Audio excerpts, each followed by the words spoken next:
Today, we're unpacking a concept that sounds simple. It's called the Latte Factor. Right. It comes from David Bach, the personal finance expert. And the core idea, well, it's about how those small, regular bits of spending, The ones you barely even think about. exactly, those, how they can actually be the key to building real financial freedom over time. It's kind of counterintuitive, maybe, that tiny amounts matter that much. It is, but when you see how it works, so David Bach explains this in his book, also called The Latte Factor. And it's not some, dense textbook, right? No, not at all. It's actually written as a story, like a parable. It introduces what he calls the 3 secrets to financial freedom, but like gently through the narrative. Okay, so this sounds perfect for, for you listening if you want to get a handle on financial ideas quickly, get those aha moments, but without getting bogged down in jargon. Precisely. We're not going into super complex investment strategies here. Our mission today is really to unpack these core Latte Factor principles. And maybe help you realize you might actually be, well, richer than you think, or at least have more potential than you think. Exactly. Building wealth without even fully realizing the power you already have. So you showed some promotional bits from the book with us, and even just in those, the main thread is clear. It focuses on this character, Zoe Daniels. Yeah, Zoe, she's living in New York City, working hard. Sounds familiar for a lot of people. Oh, definitely. Her situation is really relatable. She's got her career, earning money, but there's that constant pressure, student loans, rent, just the cost of living. She's kind of on that hamster wheel. Totally. Wondering how to actually get ahead, financially speaking. Right. And then she meets Henry, who's a barista. At her local coffee shop. And through just like regular chats, he starts sharing these 3 secrets to financial freedom with her. And the promotional stuff kind of keeps those secrets secret. Yeah, it does build intrigue, makes you want to find out what they are in the book itself. But the core message seems to be that achieving financial security isn't necessarily about, like, drastic measures or huge risks. No, that's the fascinating part. It's about recognizing the power that's already there in your small, everyday financial habits and just harnessing it consistently. And who is this really for? It sounds like it cuts across generations. It really does. The material mentions everyone, millennials starting out, baby boomers thinking about retirement, even Gen Z wanting to build a good foundation. So it doesn't really matter if you're in debt, living paycheck to paycheck, or even if you're doing okay but just want to do better. Seems that way.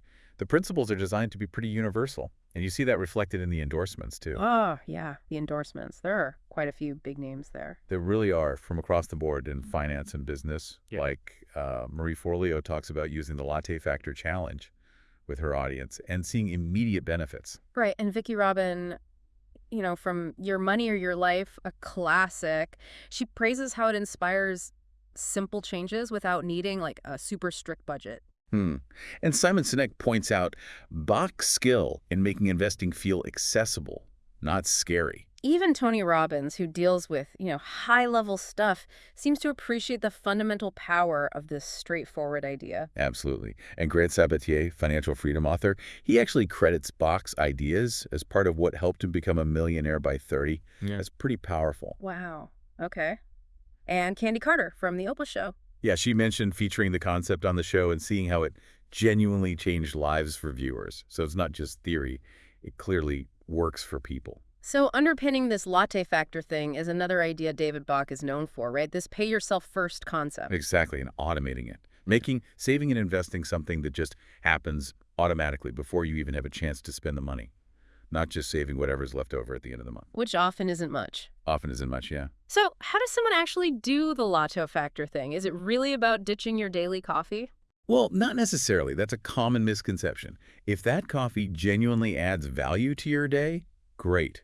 It's more about becoming aware of the other small things. Right. Like maybe a subscription you forgot about, or snacks you buy on impulse that you don't even really enjoy that much, or, those little convenience purchases, things that don't truly enhance your life. Finding the financial leaks.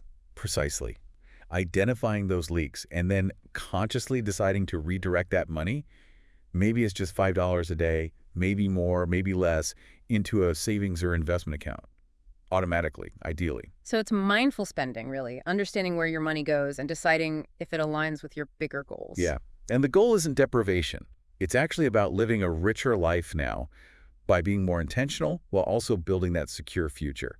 It's kind of a win-win. And if people want more structure, there's something called the Latte Factor class. Yeah, the materials mention that. It sounds like a more guided program to help people really implement these ideas and take control. It's also interesting how this core idea has branched out.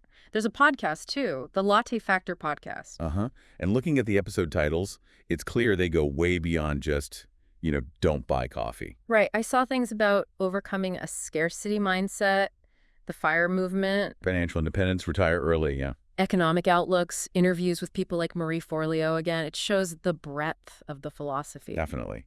It's a starting point that leads to broader financial awareness and action. And it helps that David Bach isn't just, some new guy on the block. He's been doing this for a while. Oh, yeah, over 2 decades in personal finance. His book, The Automatic Millionaire, was huge, and it also hammered home that power of automation for building wealth steadily. Okay, so let's circle back to you listening right now. What's the big takeaway here? I think it's that the Latte Factor offers this potentially really liberating perspective on your money. Liberating how? Well, it suggests that financial freedom, or at least getting significantly closer to it, might be more achievable than you think.